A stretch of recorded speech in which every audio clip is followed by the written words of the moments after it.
بسم اللہ الرحمن الرحیم۔ السلام علیکم ورحمۃ اللہ وبرکاتہ۔ عابد راجہ چینل کی طرف سے آج میں اپنے دوستوں کو رسول اللہ صلی اللہ علیہ وآلہ وسلم کا ایک بہت ہی پیارا فرمان بتاؤں گا۔ اس سے پہلے میں اپنے تمام دوستوں سے گزارش کروں گا کہ اس ویڈیو کو آپ نے آگے ضرور شیئر کرنا ہے۔ تو شروع کرتے ہیں۔ بسم اللہ الرحمن الرحیم۔ رسول اللہ صلی اللہ علیہ وآلہ وسلم نے فرمایا، مومن جب اپنی قبر میں بٹھایا جاتا ہے تو اس کے پاس فرشتے آتے ہیں۔ وہ شہادت دیتا ہے کہ اللہ کے سوا کوئی معبود نہیں اور محمد رسول اللہ صلی اللہ علیہ وآلہ وسلم اللہ کے رسول ہیں۔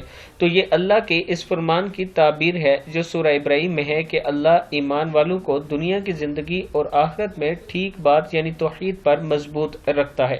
بخاری شریف کی حدیث ہے۔ پھر سن لیں۔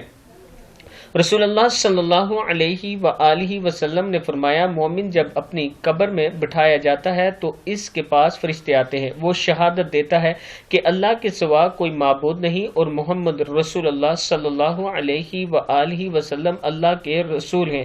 تو یہ اللہ کے اس فرمان کی تعبیر ہے جو سورہ ابراہیم میں ہے کہ اللہ ایمان والوں کو دنیا کی زندگی اور آخرت میں ٹھیک بات یعنی توحید پر مضبوط رکھتے ہیں۔ کتاب کا حوالہ یہ نیچے موجود ہے، آپ دیکھ سکتے ہیں۔ اس ویڈیو کو آپ دوستوں نے آگے ضرور شیئر کرنا ہے۔ السلام علیکم ورحمۃ اللہ وبرکاتہ۔